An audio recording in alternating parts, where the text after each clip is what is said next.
Hello, men. This is Man. We are in trouble. Welcome, everybody, to a special edition of the Man, We're in Trouble podcast, where we sit down, have conversations talking about challenges and issues that men might be having from a perspective that you guys might not be used to. My name is Mitch. I'm extremely excited for today's episode, where I'm joined by Ed, Alex, Matt, Kevin, and for the first time, we have our guest panel member, Rafael Gomez, the host of the Women on Men podcast. Rafael, thanks for being here. Of course. Thank you so much. I'm a big fan of you guys. Thanks, man. So in this special edition, we're going to have Rafael give us a quick introduction about himself and his podcast, quick summary as to why he wanted to start, and the goal that he's trying to achieve with the podcast, and continue to dive deep into the specific questions that we have for him after his debate with the whatever debate. Yes, his debate. Oh, man. All right. Rafael, you know what? Take it away. Go ahead and introduce yourself. So I'm Rafael Gomez. I host the podcast Women on Men, and I started it because I was seeing all the red pill content, for example, Fresh and Fit and whatever, and they were bringing on panels of women, and they were basically painting them out to be these, quote unquote, horrible people that their audience would see and say, oh, women do suck, and make them upset that women wanted, certain preferences. I didn't feel like that matched my reality, so I wanted to interview women on my own and see if that matched what they were seeing on these podcasts. And I think what's surprising is that women aren't as shallow as these podcasts make them out to be. They want love just as much as men, and they're just looking for good dudes at the end of the day. So I wanted to have a women's perspective and use me as kind of like a catalyst for that, because I know typically men these kinds of men don't really listen to women. But if I'm there, I felt like it might help and soften the message a little bit. So I just trying to counter as much red pill content as I can. Yeah, man. No, that's awesome. Definitely something that is needed in today's day and age. But so again, thank you for being here. Yeah, thank you. I believe we started our podcast very similar at the similar time. And since then, though, you've exploded on TikTok and social media. And I think it's just providing some very good perspectives on something that I think is important for us to see. Because I think we always get this kind of stereotype of what women think about men, and you're getting into their psyche and being like, hey man, no, actually women think this way. A lot of women think this, and that's such a great thing to have. And I think it's kind of complementary to what we're trying to get after, still in the same sense of getting after the toxic masculinity, but we are providing, of course, the men's perspective on the same subjects, but we have the same goal. Exactly. So again, you were recently on the Whatever podcast with Andrew Wilson, and you guys debated some very, very important topics. However, there's things that I want to discuss even more, because there were things that you should expand on this. You expand on this. I wish you would have said this. So I'm hoping we can dive a lot deeper into that kind of stuff and hopefully provide you with some good constructive criticism on your next debate in the future. So with that being said, what is the main message, or what would you like to achieve with our discussion? And then we'll go from there.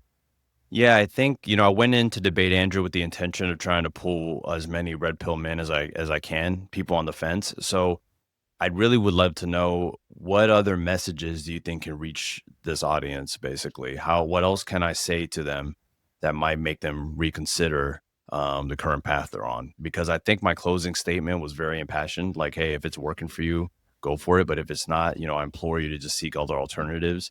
I don't even know which alternative to point people to. I think that was one of the criticisms I have of myself. So yeah, anything along those lines. Yeah, for sure. Matt, do you want to? I saw your hand up. Yeah, I just have a quick question, because it's something that I had to research after watching that podcast. I wasn't too familiar with like the breakdowns of red pill men and incel. Mm-hmm. I think maybe there's other viewers that are kind of in that gray area where we have an idea.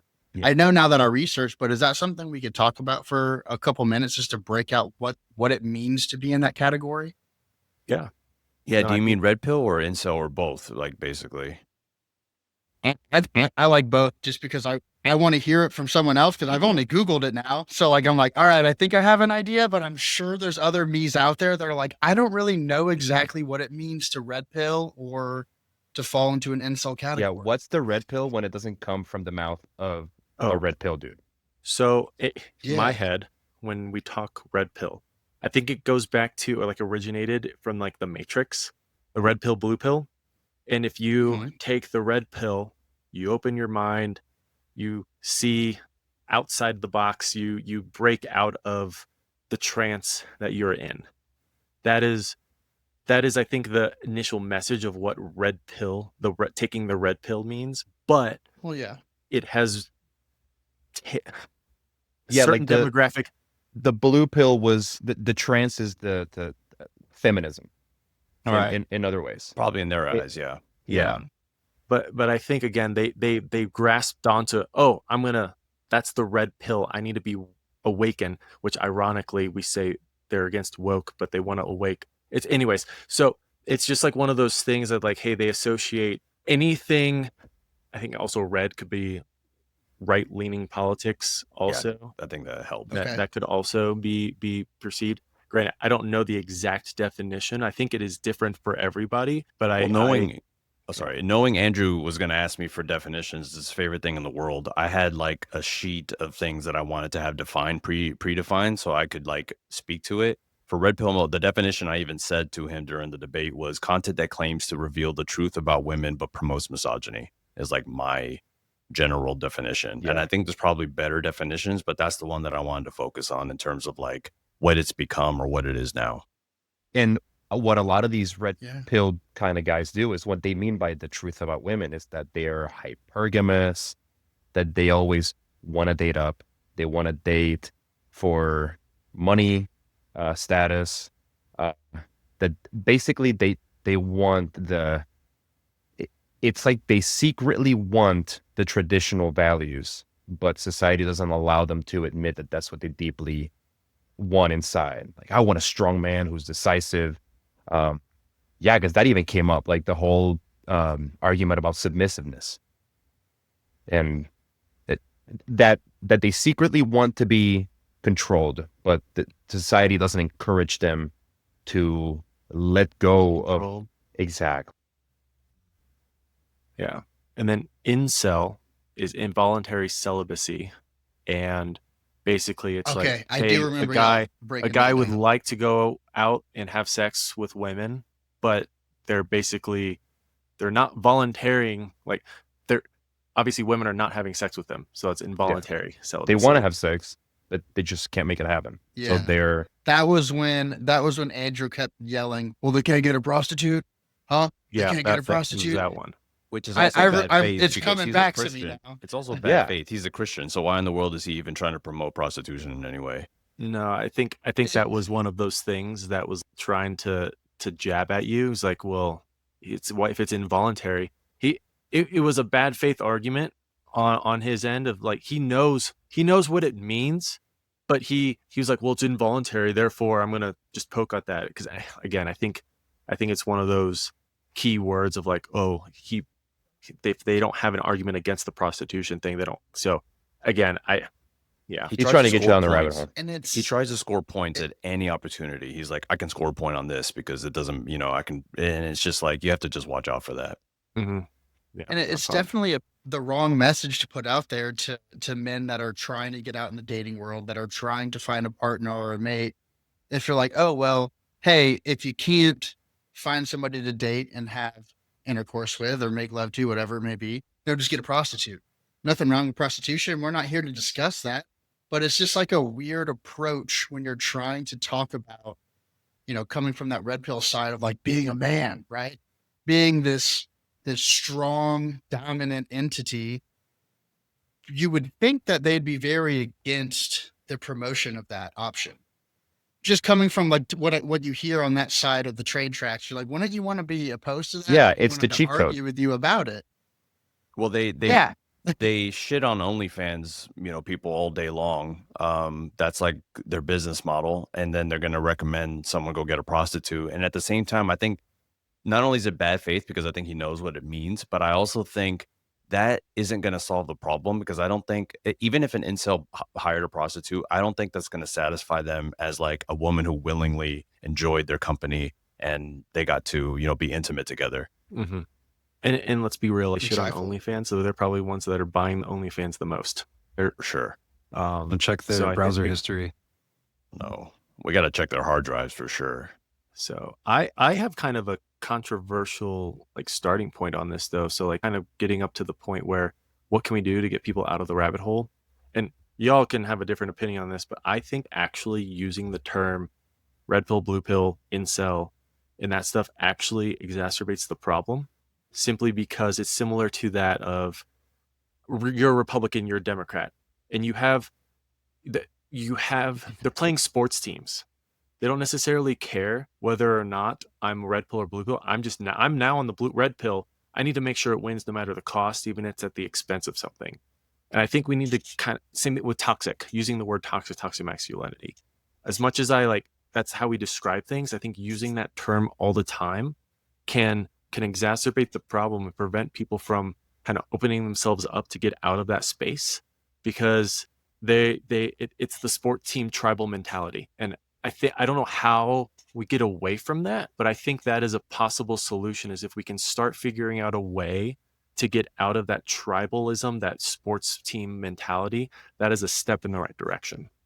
I agree. I think that's one of the kind of, again, a criticism I had of myself after was I used red pill as a catch-all because I felt like it was the quickest way to get the message across. Like, I'm talking about red pill, and now you know what I'm talking about. And there's probably a more nuanced way to do it because black pill is different from red pill, and I don't even know what blue pill really even stands for. So like there's things I probably could have done a better job, but I think now is a good opportunity, as you're saying, to kind of come up with our own language around it that isn't as tribalistic.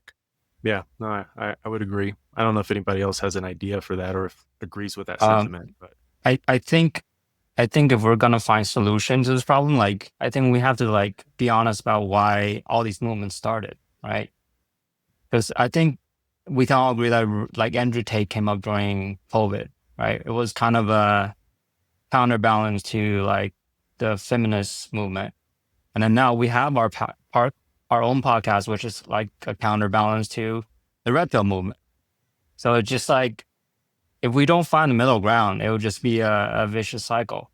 And I think both sides. There's a spectrum, right? There's a spectrum on the feminist movement where they're advocating for equal pay, equal rights.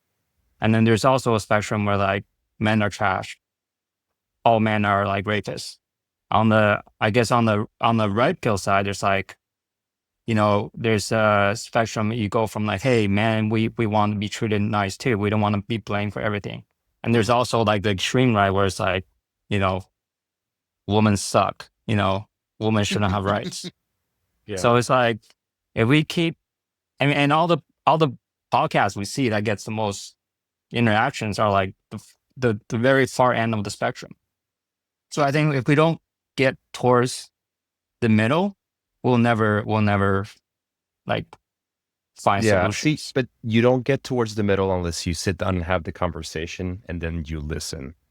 And that kind of prompted me to come up with this question for Raphael. When we first came up with this podcast, the way I approached it was I felt like a lot of the problems with men today come from this fact that men feel unheard. You mentioned that your podcast, you bring in women to share their perspective. When you decided to come up with the idea for it, what made you decide specifically that you wanted to get women's perspective on it? So it was literally a counter to what they were doing. They were bringing on women and kind of, in a way, shitting on them. And I was like, okay, well, if these guys are interested, because like Fresh and Fit and whatever, I don't know that they're successful without the women they bring on the show. And so I wanted to say, okay, well, I'm going to bring women on my show and we're going to treat it differently, because I think that's why my street interviews got people's attention. And like, as shitty as this is going to sound, when I'm out there on my street interviews, I'm looking for good looking women. And that's what my wife and my mother-in-law are helping me do. We're trying to scout good-looking women because we think that's going to get their attention.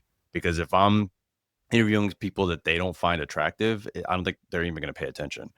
So I think it's the same thing with whatever in Fresh and Fit. They bring on women that are, considered attractive. And I think that gets them to watch, and then they fan the flames of the anger for those gentlemen. So that's why I focused on women, because I figured if I'm going to get their attention with women, I want to do it from a positive perspective. I think it's fair to bring attractive women for sure, because it like you said, it sounds like it's a bad thing, But if you're getting a positive message out and you're actually giving them the opportunity to expand their deeper thoughts and actually you're humanizing them. They're not the piece of meat that you're just trying to hit on at 2 a.m. Friday night at the bar. It's like that 9 or whatever, she's a person She's a too. human too. She is a person. Yeah. I mean, that's the same logic why I bring on sexy men. I mean, got to get Yeah. Good job here, doing a good job. yeah. I mean, it's only the most proven marketing scheme ever. Is the more attractive the people in your ad or your commercial, the more successful it is. So it's like, yeah, it makes perfect sense. Yeah. Is someone going to find a way to get offended by it? Absolutely, but we're going to find a way to get offended by what we want to get offended by. And So- go ahead, Mitch. Go ahead.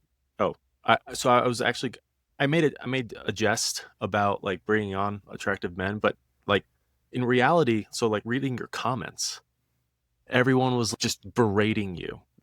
Oh, this feminist cuck, he's you know, everything under the Brittle, bus. Like soy you look boy. like a girl, soy boy, all that kind of stuff. Mm-hmm. And in reality, we have a very diverse group of men on this podcast with different backgrounds, different looks, and some that they probably don't realize. Like, oh wait, the guys that look like this are also not super far extremist on one side, not misogynist. Like I think that we jest at it, but in reality, like we need to have that too to show like, hey, there's actually like men that look like men that I follow also have this different perspective too. So I think that's equally as important. That's what I was going to say, actually. You just kind of nailed it. That's what I was going to bring up, is that like as much as important as it is that I'm trying to bring on good looking women, it's like I also know that like I have to appear as masculine as I possibly can. And it's like they're not going to, like, I don't know if you guys know Destiny, you know, like the debater Destiny. Yeah. He's very good at debating. I think he's probably the best at going against Andrew. But it's so easy for them to write him off because he had blue hair and he's kind of like, you know, scrawnier or something. And it's easy to write those kinds of guys off because it's like, oh, well, he's just whatever. He's not a real man. And I think it's that weird, stupid balance that is like, you have to have like, I have to have like good looking women and appear masculine. And what you guys are doing, you guys all appear like dudes, you know? And so it's like, that's important. I think you guys are like just straight dudes. And I think that's important to reaching these guys. Yeah, for sure. No, it's Well, I think It makes the argument that case, representation matters. the Destiny case is kind of unique because when it comes to relationships, he has like an open relationship, Exactly. right? They And shit on that. it did ultimately fail. So it kind of like reaffirmed the whole red pill community. Like, look what happened, you know? So Yeah, there is very few kind of center blue pill type groups of men that are still adhering to more traditional type family balances and whatnot. So I didn't even think about that. So As far as I understand, the red pill guys don't even adhere that strictly to it, because as far as I remember from the red pill type of content that I was consuming around COVID, only a handful of those were actually married and in like what I would consider successful committed relationships. A lot of them, what they're really espousing is pickup artistry almost.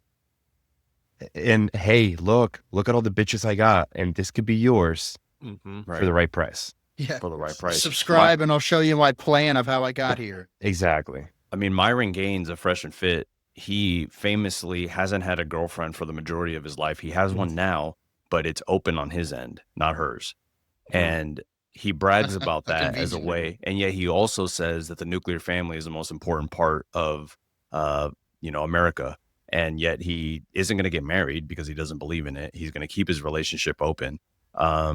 And he's going to be as promiscuous as it can be, because he says, and I think I could say this on here. He's like, well, we can't be sluts. We're the slut makers, is like his like thing. Like men can't be, we make sluts. Why? That's what we do. And he says that so proud. And it's like, if you are interested in a relationship, why would you listen to this guy? Same thing with On Whatever. Brian Atlas, the host, doesn't believe in marriage. He's been single for a long time. Why are you listening to these people? And then yet they care about body count, and then they're the ones that are creating the, like it's just, it's very hypocritical, and it's just one of those things that it's hypocritical and illogical. However, to them, it is logical. And I think that is what we need to work and figure out how to make that thought process illogical, Yeah. you know, or at Well, least another consistent. thing Myron said recently is that he thinks if you live with your wife and kid, it makes you weak, that you should live somewhere else and only see them every now and then, which is just the most absurd thing I've ever heard. What? Yeah. Hey, fellas, That is makes it gay to love my wife? Basically. Bruh. It's especially funny for me because I don't have a wife. My wife. That's right. That's right. You have a very unique relationship, Alex. Actually, no, it's not unique. It's normal. You have probably one of the longest lasting, been married for 10 years and a daughter. So, like, that's normal. In any case. Checkmate red pills. Yeah. Sure. Can I chime in on the red pill piece real quick? Of course. Yes. All right. yes. So, the thing that I think is really important to highlight with these content creators that are doing the red pill and misogyny, you know, all of this BS, it's the fact that, you know, first and foremost, they're content creators. They derive an income. They are able to live day to day based on these contributions they get from people. So during the debate you had with Andrew Raphael, I remember, I mean, there were like at least 6, 7, 8, I don't know that exact number, instances of people contributing $100 just to have their whatever comment read on the stream and turned into a text to speech. So these people are shelling out their hard-earned money in order to, you know, get one up on you or get whatever piece in. And I think what it does is it highlights the true nature of this red pill content. These people are creating controversial, edgy, if not downright taboo content in order to get engagement, get views, attract people who believe them and support them, you know, people that kind of exist at the extremes of society or on the fringes of society. They encourage that team sport mentality that everyone was talking about so that they can, I guess, like further, I don't know, just like strengthen and embolden their people that listen to them day in, day out. These people are terminally online.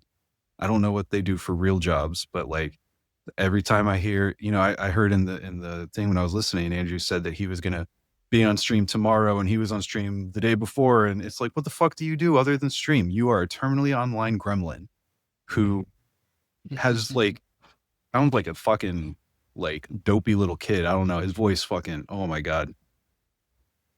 It's stuck in my head. What blows my mind is I found out we're the same age. And like, if you look at What? us both, yeah, Oh, we're both man. 41.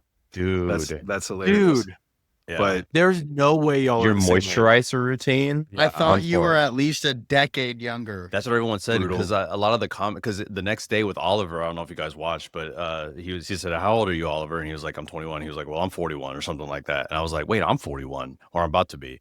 And it's You're like, 41? I'm about to be 41. Yeah, Shit. You look younger, man. But yeah. it's my mom's genes. I do moisturize to be fair, but yeah, it's my mom's genes.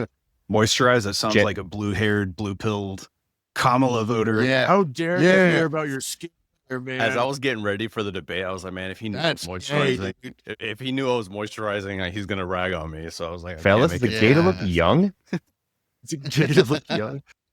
I mean, he also stepped out every like 15 minutes to go smoke. So, I mean, He drinks Yeah. and smokes a lot, and he has a Yeah. lot of hate in his heart. So Hell yeah, and, man. And you know, that's such a good Sorry, point got because excited there. piggybacking off of that hate and what Alex said, the two biggest takeaways I took from the manosphere, quote unquote, like the red pill environment is, I think it's so, why do guys gravitate to it? Because they feel heard.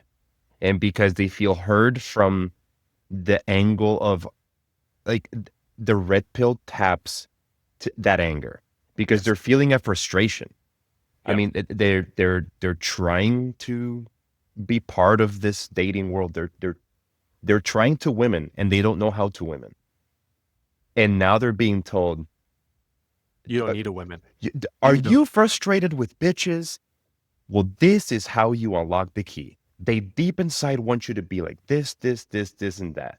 Don't believe. Basically, for these men, all the good things that we told them they need to do to attract a partner didn't work for them. So logically in their brains, they said, well, shit, if being a chivalrous, nice gentleman that treats them like a human being didn't work, I haven't gotten laid ever, cue incels. Well, maybe I should try to act like a piece of shit. So what do they see? A bunch of dudes on YouTube with millions of views who act like pieces of shit, and they're surrounded by bitches. It's literal monkey see, monkey do. So how do you pull them back? I think Baby that's steps, kind of man. where, well, that's where Mitch kind of came up with the idea for the podcast. Was we had the conversation that men need to feel heard, and I think spaces like what you're trying to do, Raphael, and what we're trying to do is like, men, like, we hear you. That's not the message. We got to have a more nuanced conversation. And the other thing that the red pill does such a good job is puts all the blame on the woman. Mm-hmm. Hey, bro, there's nothing wrong with you. It's all their fault. You just got to put them in line. Yeah. And I think we definitely are trying to like say, hey, there are things that men need to work on and ensure that we are doing a better job understanding the other perspective, understanding women's perspective. But I also think that's also disingenuous because there are some things that women, I think we might not feel heard on, at least from some guys. And I think that discussion does need to be had. And if we don't have that, I think that alienates a lot of men too, saying that, oh, it's only men's problems too.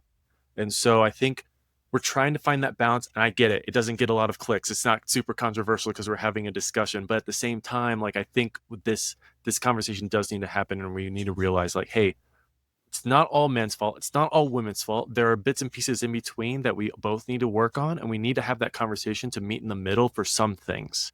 And I think that's, so we're not perfect, but at the same time, I think in reality, like, if we alienate a specific group of demographic, it doesn't help either. So Raphael, since you have all these long form conversations with women in your podcast, what is something that they are learning about men from conversing with you? Like, is there one topic in particular that's hitting a light bulb moment for them?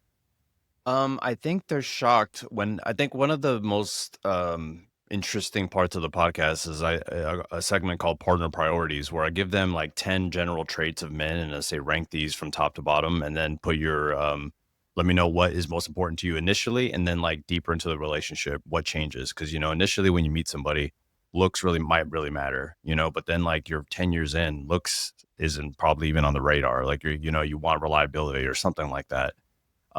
What a lot of them are surprised by is that the answers they give are often answers that would surprise red pill people.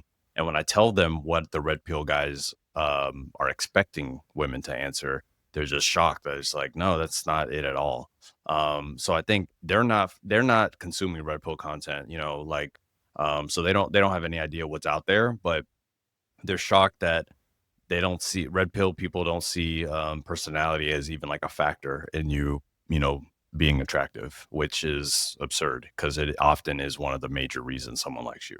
Yeah, it's so true. What's the number one trait that they look for in men? The number one so far has been either personality or reliability. Those have been like two of the main ones that people seem to really. Financial is never at the top.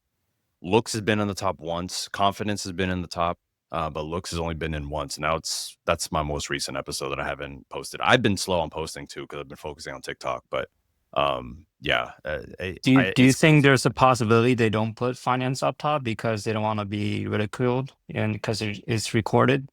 I know they don't want to be know called like gold diggers. Yeah, but I also know these women and the people they're married to, and they can't be gold diggers. I mean, that like one of the guys is like he's in a band, he doesn't make a ton of money. Yeah. Like and It was funny as I talked to him and I said, he actually plays with John Fogerty. If you guys are fans of John Fogerty, he plays the drums for CCR. But Nice. I was talking to him and I said, I'm interviewing your wife, and he was like, and I told him about the trait ranking. He was like, oh, she's not gonna put financial anywhere on there. And I was like, yeah, I didn't think so. So I get the hesitation, and this is something I get a lot of my comments from a lot of men is like, oh, they're lying because they're on camera. And I'm like, but you watch other women on camera say all kinds of other crazy things and you believe them. So why don't you believe the women I'm interviewing? Why do you only believe what is confirming your bias, basically? So I think that might have to do with, I wouldn't say biology maybe, but for example, we are, I think historically and always been thought of as the breadwinner, making sure that we are able to provide, protect the family, right? And so I think a lot of these guys will, even some of the red pill content, which I need to come up with a different name. Yeah, we're gonna work on. They talk about finances and what to invest in and all that stuff. And then that they gravitate, they're like, oh, in order for me to provide, I need to make sure I have enough money. And then when they hear that women don't actually care about that stuff, they're like, bullshit. No, I'm not gonna, because I'm following this. So therefore, I'm not going to believe what a woman says because I've been told that they care about money.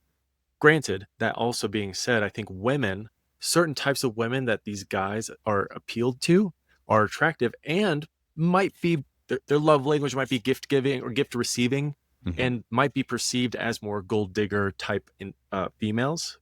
Damn it. Women. Ooh. Everybody Sorry. check your bingo Careful. cards. Sorry, I'm trying to work on that. Okay. But in Your any case, toxic like, Mitch bingo.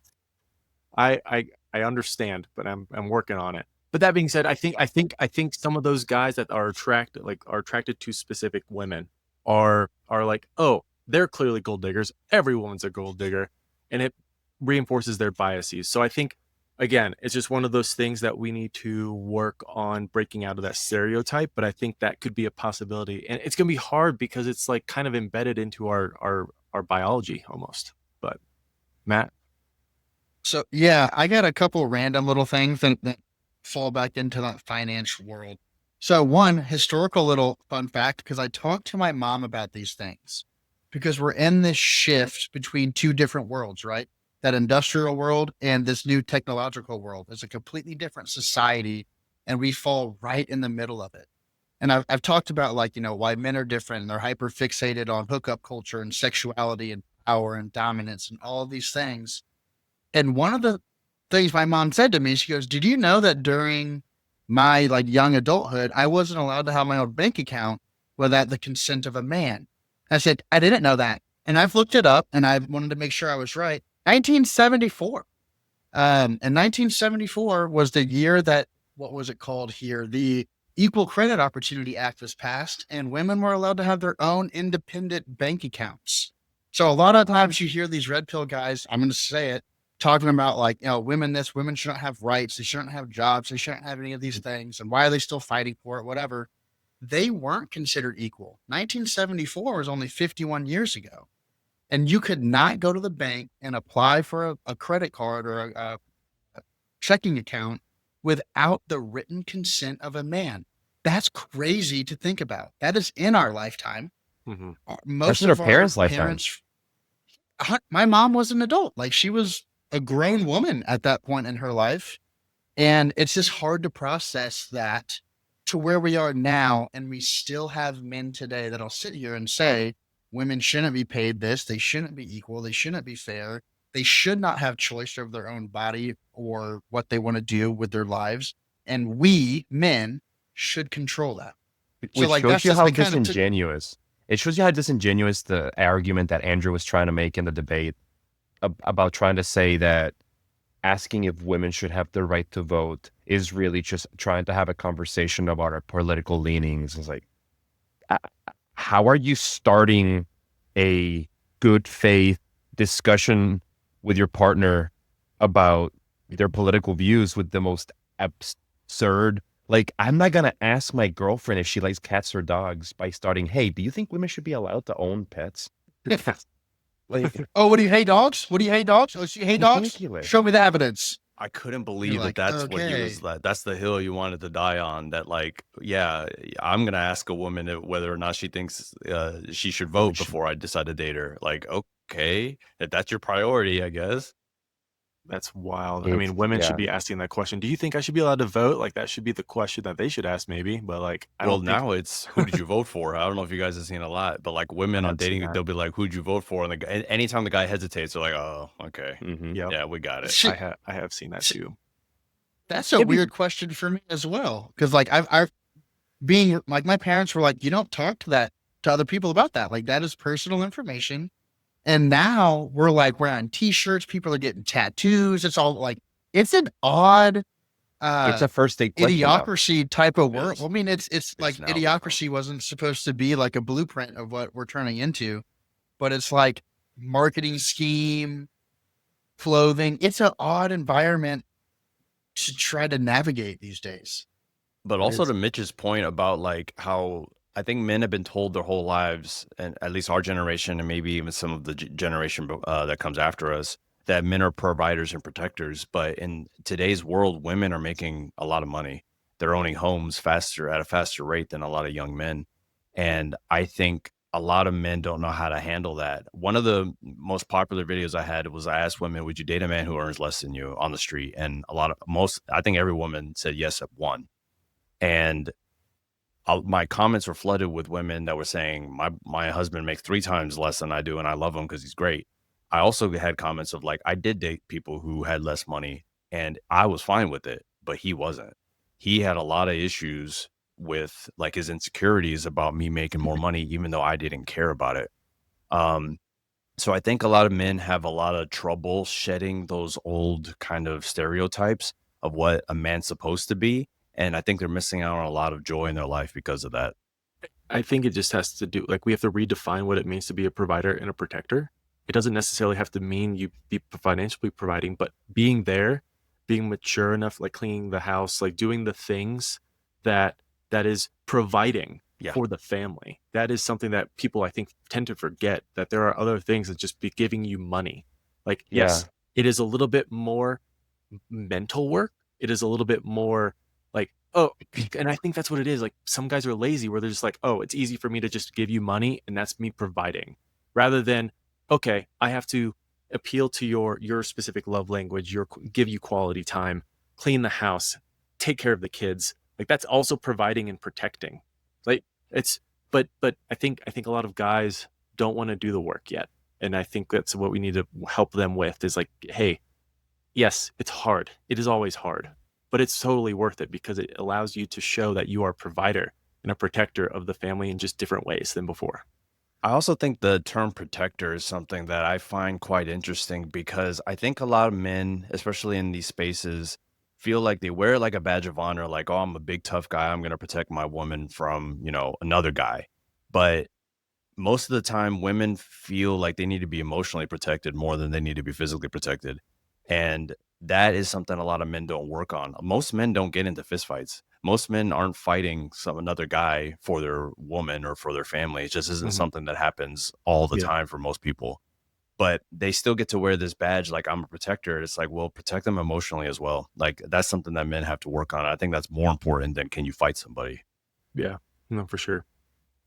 that's a big one that I harp a lot recently is emotional intelligence in today's age. A lot of it's gone away because people don't have to communicate in person anymore.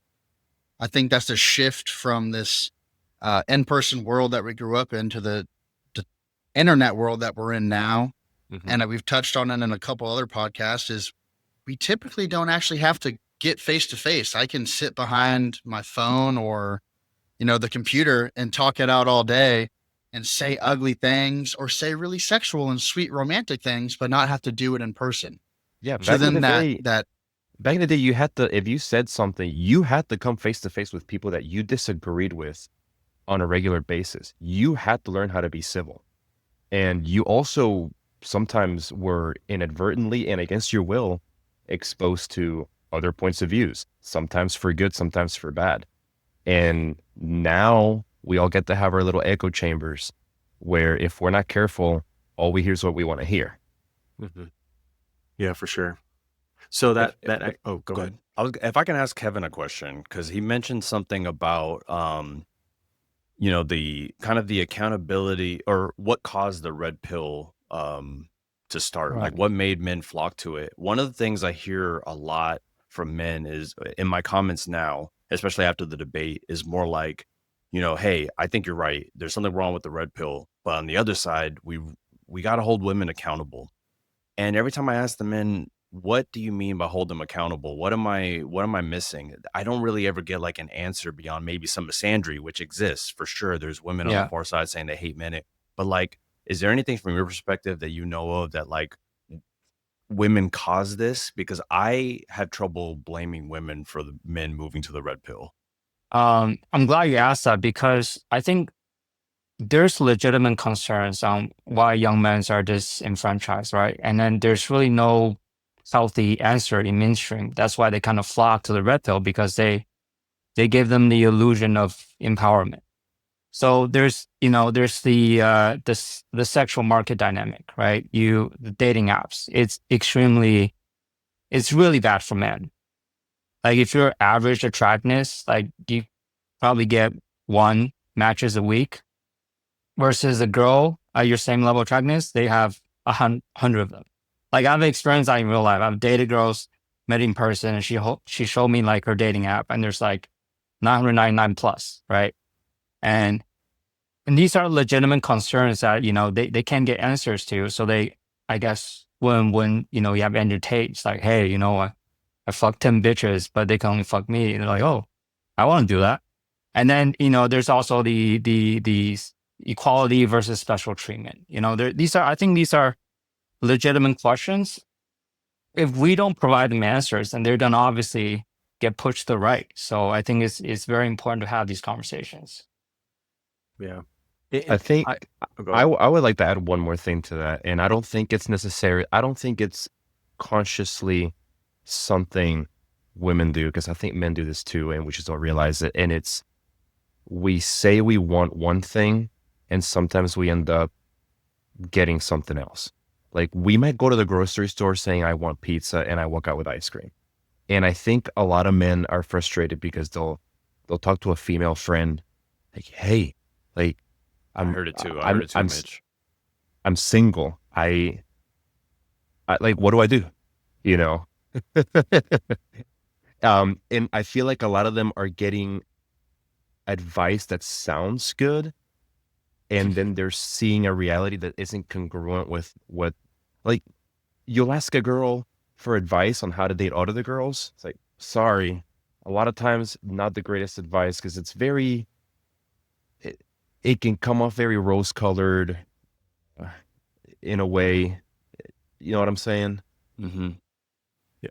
So I think too. Sorry, Mitch. If I can add one more thing, I think that's another thing that I think you're saying something very true, Ed. That a lot of they're like, oh, they say they want a nice guy, but they're banging giga chads, and like I think what a lot of those men see is that they're only paying attention to the women. I mean, the men that women are maybe sleeping with casually, and they're getting frustrated by that. It's like that's different than who these women actually marry, end up with. You know, and I think they get frustrated that women have sexual access to this stuff and they don't. And they're frustrated by that. And they think, well, then if I'm not an asshole or giga chad, they're never going to like me. But it's like the people that women typically marry are the guys that they really just get along with. And, you know, they enjoy their company. yeah. So And I think I just want Go to add ahead. one more thing. I think another big thing that men still mistreated is that like they're a lot of times like they're not allowed to ask questions. When you ask these questions, they often get labeled like, oh, do you hate women or are you insecure? I think that's something we need to address to like find that middle ground. Like we have to talk about these things without putting labels on it. Yeah. No, I was going to expand on that specific topic a little bit because I think a lot of guys, what was it? Oh, I was talking to she's a therapist, kind of talking through like, hey, what kind of the evolution of what men kind of go through, boys, and how at a very young age we talk through our feelings and we are better kind of at doing feelings things. Then as we get older in middle school, it shifts.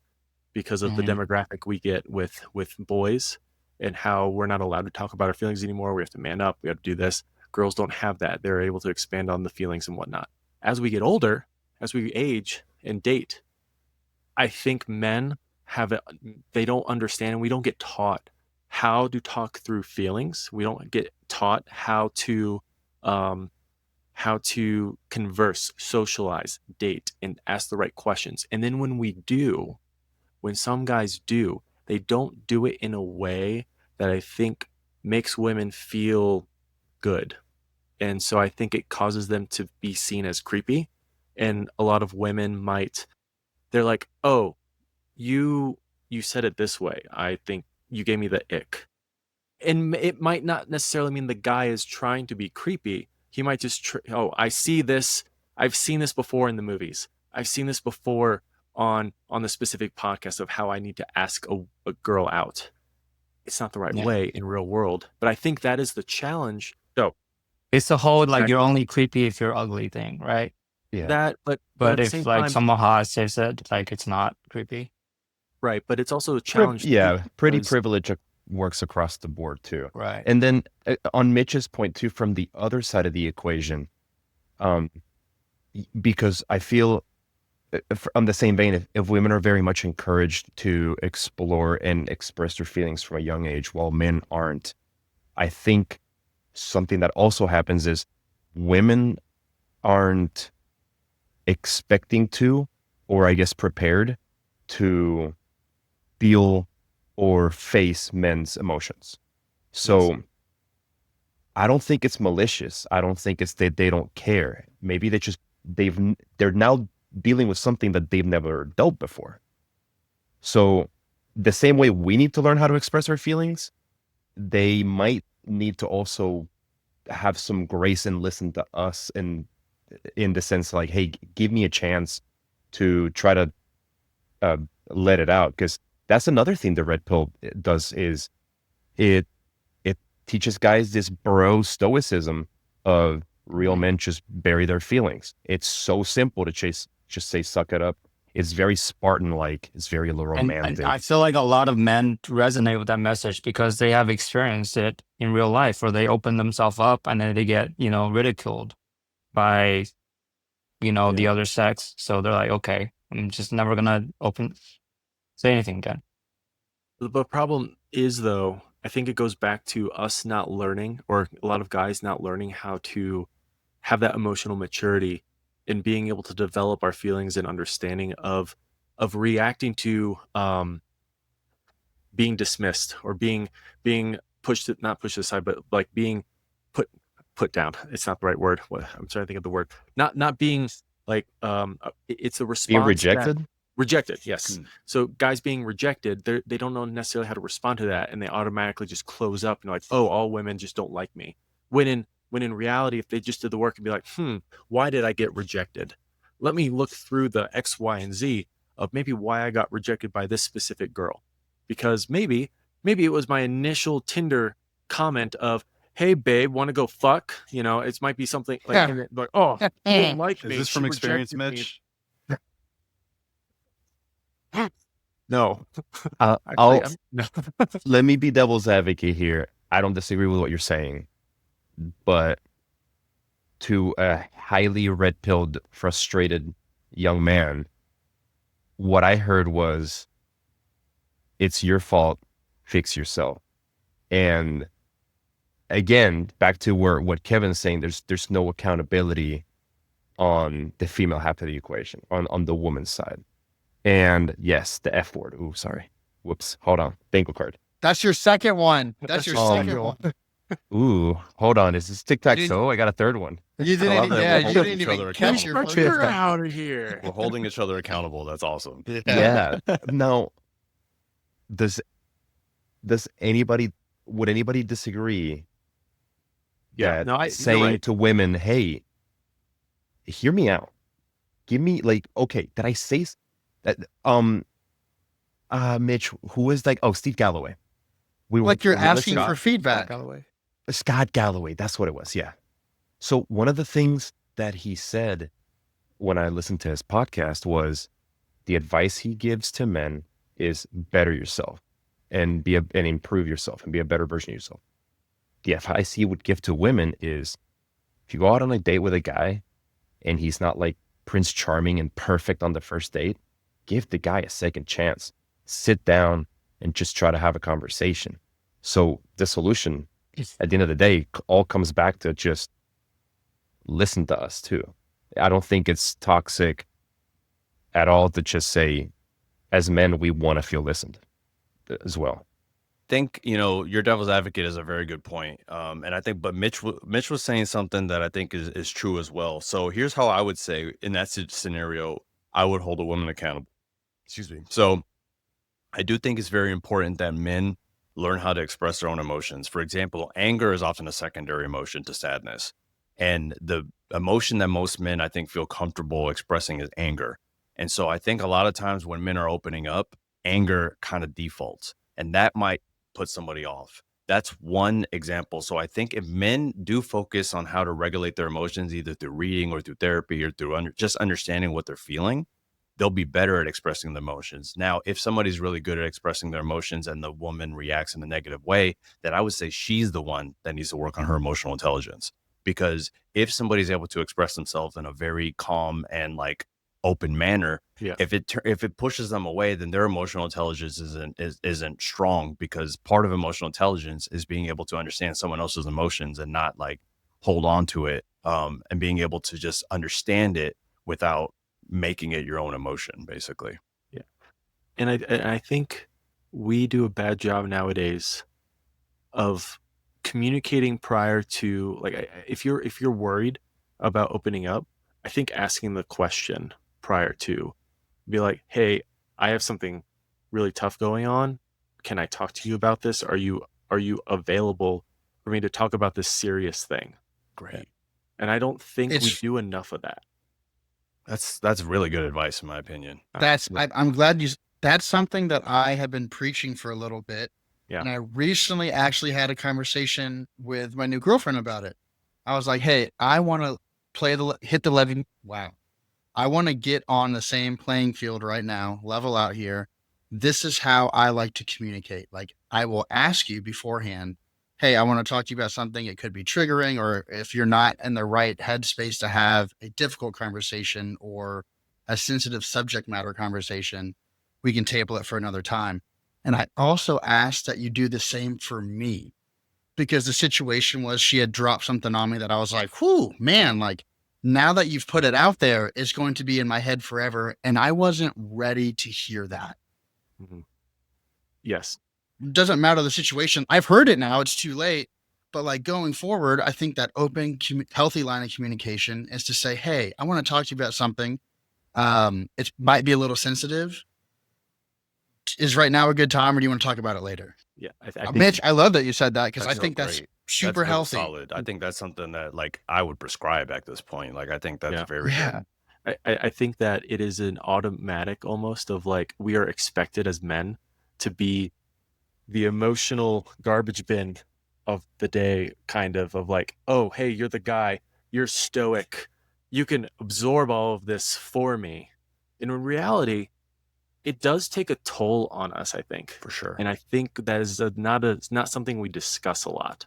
And I think us trying to be the protector and provider for the girl makes us think like, oh, we have to not only hold our emotional feelings, but also now absorb it from the girl. And I think that has started to take a toll on a lot of guys. And I don't think we talk about that enough.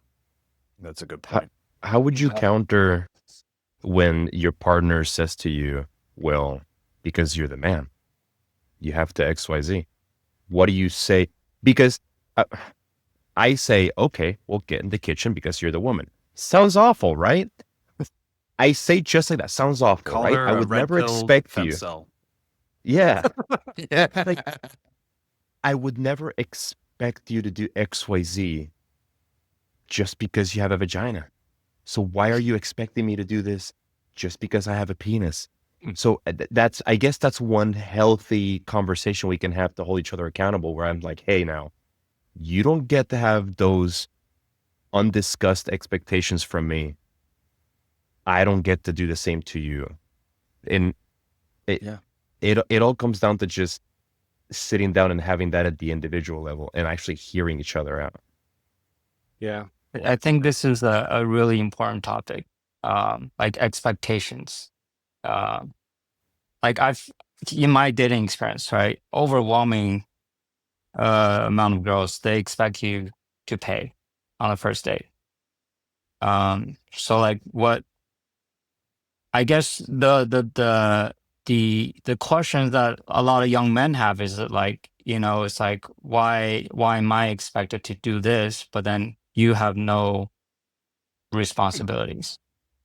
Yeah. So I think I don't have a yeah, go ahead. if you want to dismantle like the manosphere, like you have to provide some legitimate answers to these questions. I don't have a great answer to that. My personal take on this, and maybe it's a little crass, but women are the ones that have more choices when it comes to dating. So I think it's just kind of a marketplace. It's an economics thing where I think men is like, I want to show you a good time. And I want to show you that I'm a worthy person to spending your time with. And this is just kind of the cost of admission. You have to show your value. Yeah. And I think women just appreciate it. And I think it's because we are the ones that are kind of pursuing them. And I think women like to be pursued. And I think if they're being pursued, that involves often paying for the dates, and that involves like planning the dates. And I think that's part of the attraction, but I don't think that's an answer a red pill guy is going to like. Yeah. So I think the man, I'm trying. Let me gather my thoughts on this one because this is a. While you're gathering your thoughts, I think Okay. that one of those little Cold War level standoffs that men and women have historically always had is, hey, I paid, so like, are we gonna do this or what? And Quid pro quo, man, tit for tat. exactly, that unspoken transactional nature to that.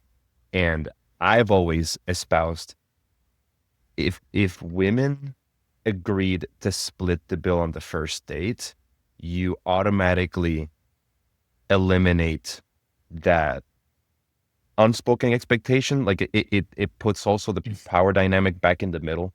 Whereas women are running into all these creeps that think, okay, I paid, you have to put out. Like, no, in a perfect world, we wouldn't be having to have this conversation. But the pragmatic solution to this problem is the bill. I don't think there's anything more easy, I guess, to do. Like, hey, don't worry about my dinner. I got it. We had a good date. We can plan a second one. I feel like I'll pay for me. most girls will not go on a second date if you ask them to split the bill. It's It's true. the unfortunate truth. Because like I said, like the girl I went on a date with, she had 999 matches, right? If I put a comma in the wrong place in a sentence, she could be like, oh, I just talked to the next guy. Yeah. So maybe we'll gather my thoughts because I'm going to have two different perspectives on this. Go ahead, Mitch. I think we talked about this in a previous podcast of like, hey, with these dating apps and girls having all of this availability and being able to pick and choose from these dating apps specifically. I don't know if there's ever been a study on it, but I would argue that would have the equal kind of not manipulation, but a change in psyche or a change in like confidence level of the woman because they have this choice, and they might not necessarily be completely involved or present in that specific date because they know they have other options. If they see something so small, tiny small, that Kevin might have done something wrong, they'll write him off completely because, oh, I have someone else to go to next. I'm not saying that is a fact. I'm just saying that is a possibility. On the flip side to that, guys, if they're on dating apps, come up with a solution that might be cheap enough to where you're okay to pay with. Like go out on a coffee date, do a picnic, do something that is just a little bit extra that sets you apart from just taking someone to a fancy dinner.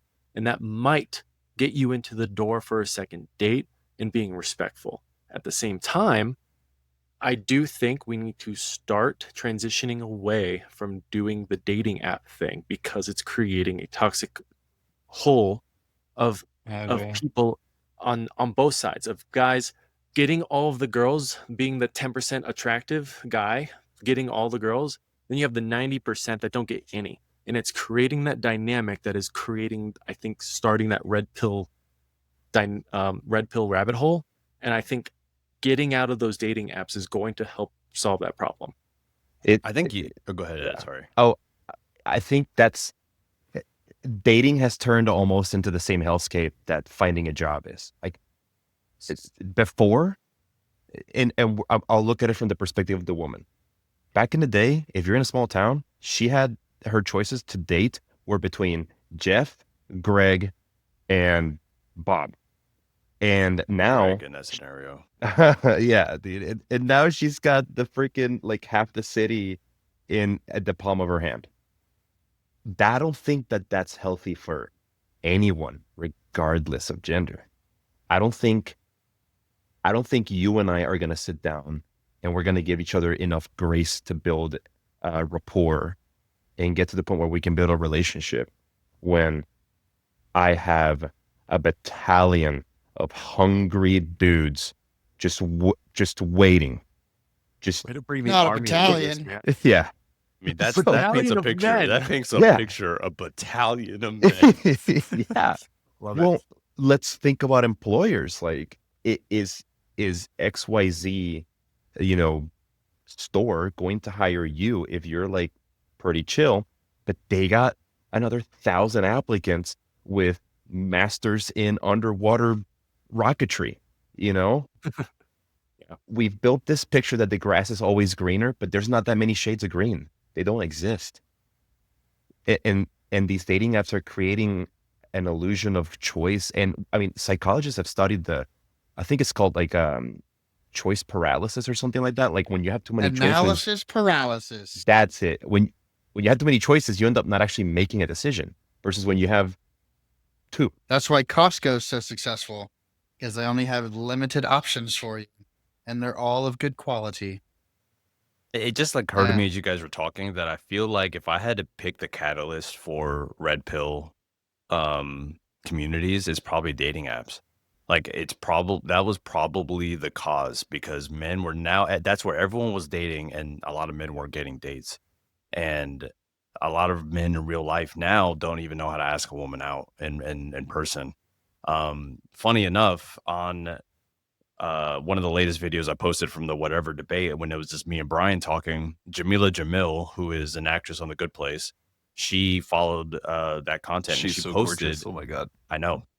And she commented because I talked about how I approach women and how to do it and how I would do because they don't know I'm going to film it and all this. And she wrote a description of like how she likes to be approached and how men should be. So she commented with that. One of the most beautiful women I can think of is telling men, hey, I like being asked out. I'm going to say no sometimes, but take it with this and only do it during the day and that.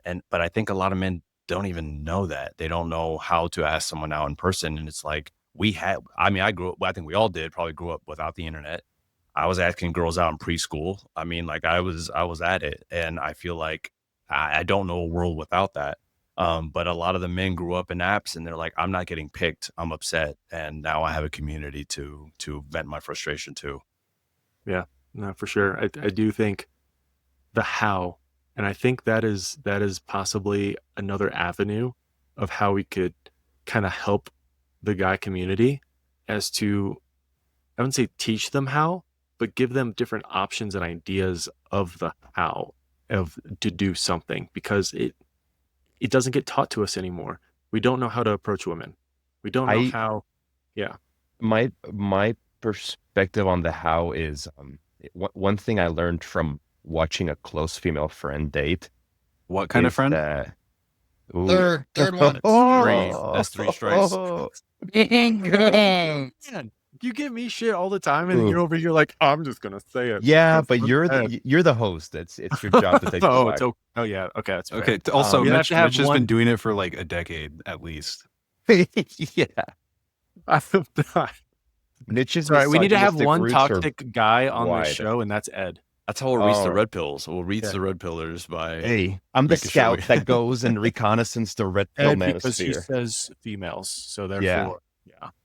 But one thing I learned from watching this friend woman date is is that one woman's, hey, I really like you. Like, this is obvious that I'm showing you that I really like you. Is another woman's, I'm just trying to be nice. Like, you can fuck off, please, bye. And that's why I don't like to worry and focus on how I feel like men would, my personal opinion, men would benefit more from resilience and learning how to take that no with dignity. I think that's a pretty important factor in it. Like I get where you're like, how is more like, I mean, I don't want to teach a guy a pickup line or anything like that, but it is that like, I mean, the way I always tell people is like the directness. Hey, I noticed you and I'd regret it if I didn't talk to you. You know, can I get your number or whatever you want to say? But then it's about that, like, no, okay, well, have a great rest of your day, and you walk away.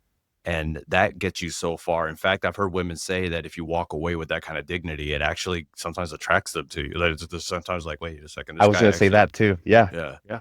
No, I agree. So I think it has a lot to do too with guys, arguably, guys in that community, the counterproductive masculine community. You know, that's too That's a long. good way But to put it. I'm getting there. Golly. Counter masculine community. Okay. Counter mass community. All right. We'll workshop it. Countermass. I think that's cool. The counter mask. Countermask. Anyways, so I think they like to see themselves as logical, right? And so they're like, oh, this is how to do it. X, Y, Z. 1 + 2 = 3. Yeah, I did the math right. Yeah, Nailed math it. right. Bro, you're the Nailed it. engineer. Yeah, This is an engineer, a physics and engineering degree, everyone. Aerospace. Multidisciplinary sciences.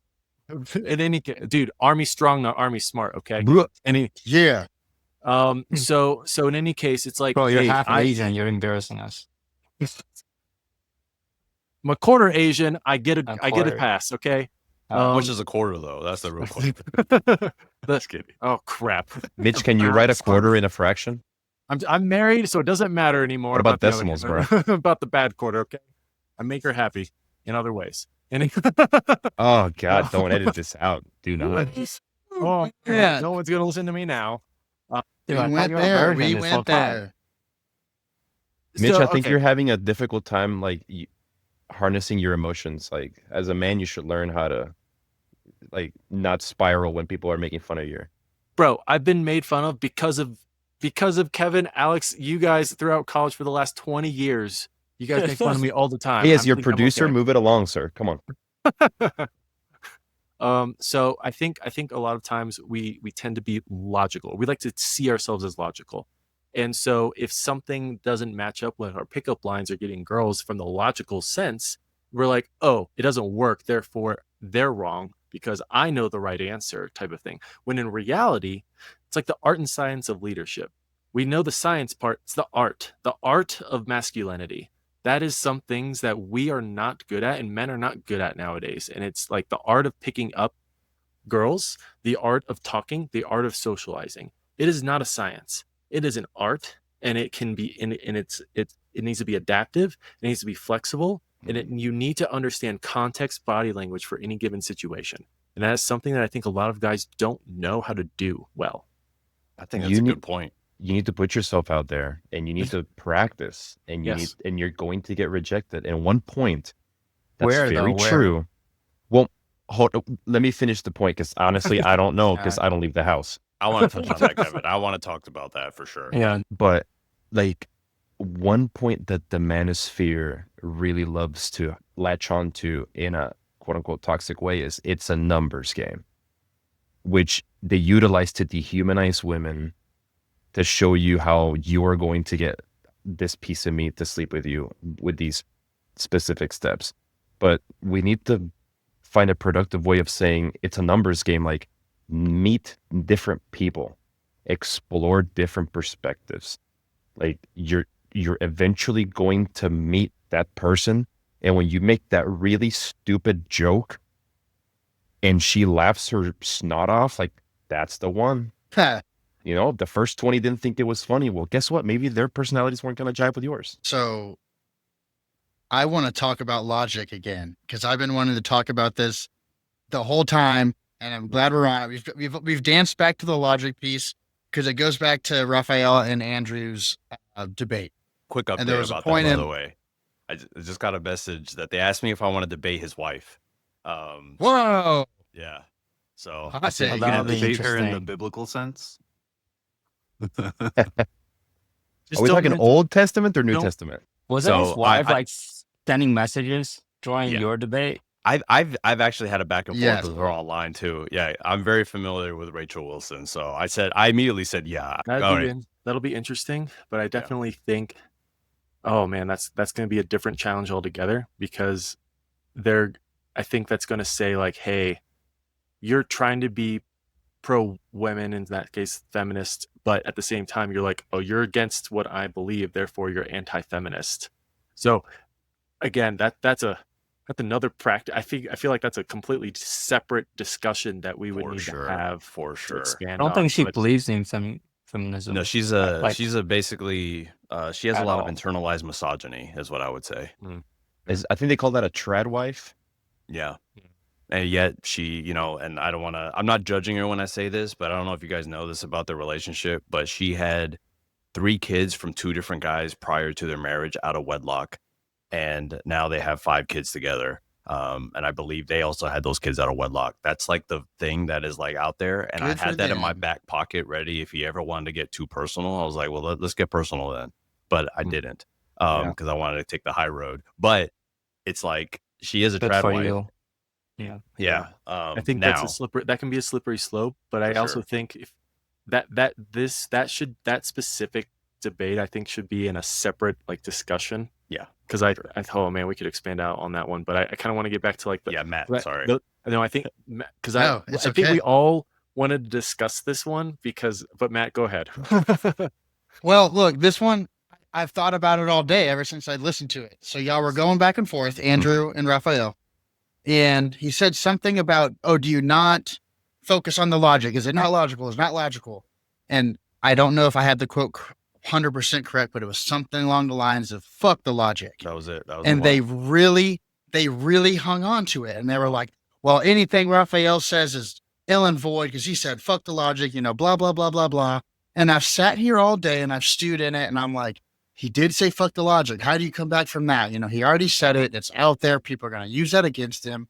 And then it dawned on me, just because it's logical does not mean it's ethically and morally sound. Something can be logical, but it doesn't mean it's right or wrong.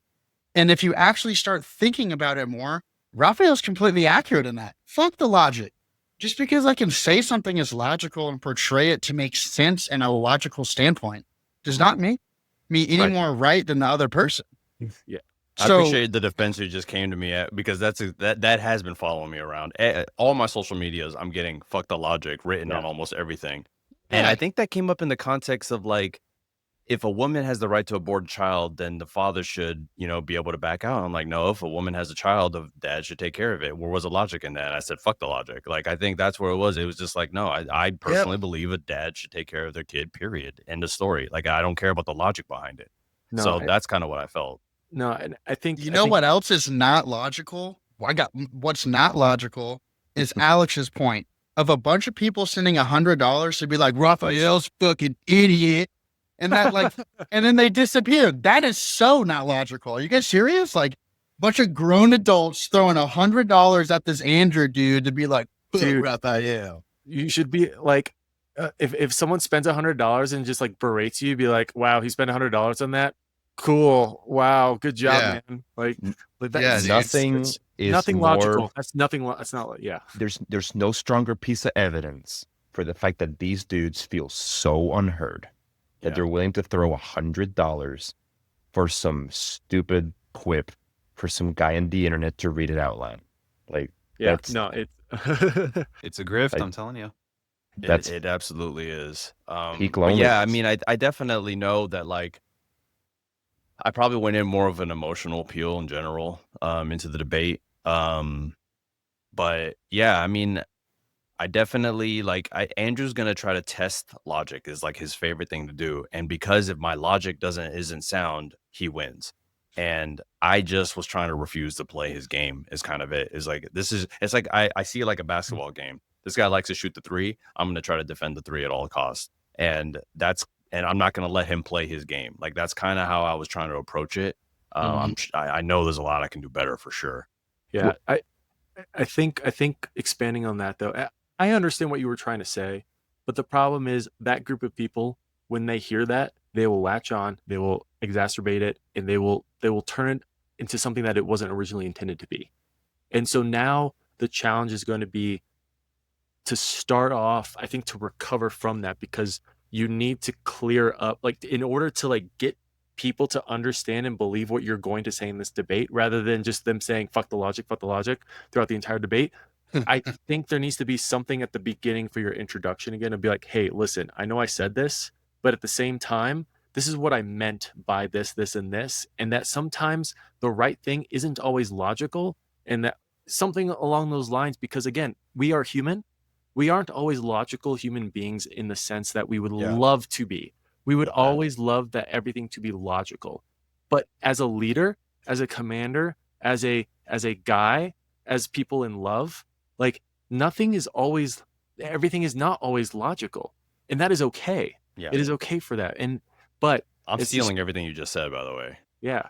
I Yeah. I think you're right, and I don't disagree with it. And I think the argument works because you're having a discussion with people who are all we're all talking in good faith.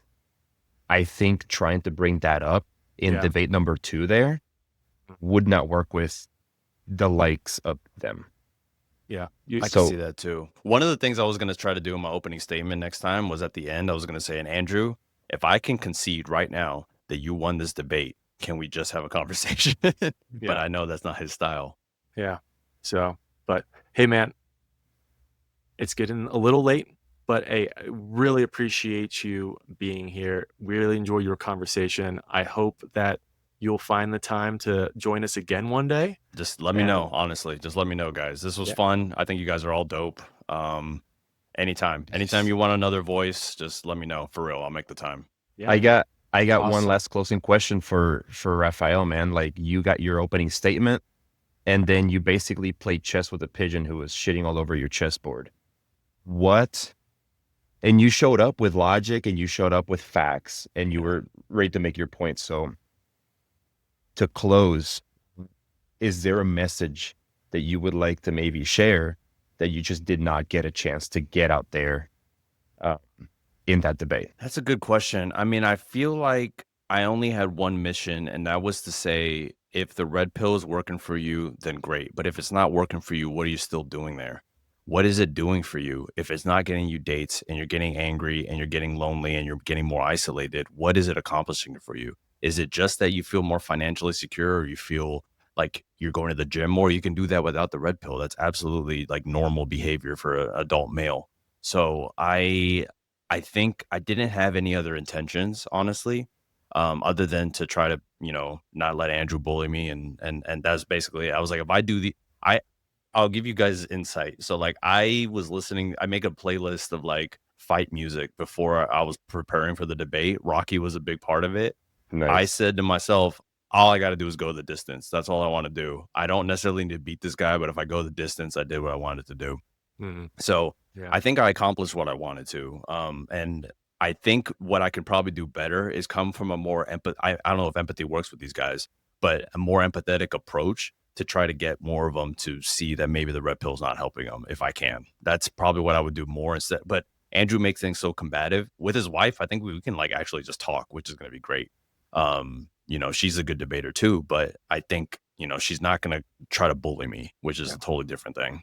Oh, there was one thing I did. I think I was talking to Ed earlier about this, and it was relating to your arguments. And if you're okay, yeah, it was you came from one perspective only. It seemed, and we understand it. However, it was very pro woman, kind of anti-guy in that sense, and not being able to acknowledge that there might be some things that girls do to not assist with the problem might come off to that group of guys as disingenuous. And so I think if you want to break open that shell, we have to be honest and be like, hey, I get it. There are things that girls do sometimes that might not make us feel heard. And that, I think if you can kind of chip away at that, I know it's hard as you have your way of dating. And we need an olive branch, I think is what he's saying. I totally agree. And that's the most of the feedback I've gotten since the debate from other men in my comments is like, dude, I think you also need to talk about the other side. You know, like you're only talking about our side. And I think I struggle with that somewhat because I do think, yeah, anyone can be shitty, men, women, people can be shitty people. Yeah. But as I mentioned, I do struggle to put the blame on the women for this, but it's not going to help me if I don't try to reach them in that way. Yeah. Got it. I think we understand. But it is just one of those things of like, okay, those guys, we need to make, I wouldn't say validate their feelings in that sense, but like in reality, if we want to try to break them out of that rabbit hole, we have to find something, because otherwise they're not going to believe anything that comes out of your mouth. You're absolutely right. I wholeheartedly agree. I know that's hard, but hey, if you're wanting debate help and we can do another future episode with this, like we'd be happy to expand on this. Yeah. Then, I'm gonna start watching a shit ton of Tate and Tomasi, and I'm gonna come in and manosphere the fuck out of this. I'm gonna throw throw so many females in there. I love There's But he was in character there. That's different. Damn. That's true. That's true. That's No, 3.5. That'd be a fun podcast. That'd be a fun podcast where Ed dresses up. Like, make sure you're shirtless, Ed. And And you got to wear like those like Oakley sunglasses. Yeah, dude. We can show your face. It's one lens, right? It's one single lens. Yeah. There's no break in that. I might allow the masses to see my this. Yes. Yeah, you go. All right, to all of our listeners out there, thanks again for following along. Be sure to like, subscribe, share, follow, including Raphael's podcast, Women on Men, and his TikTok. Definitely show him some love and support as well. And we're hoping to see you guys next time.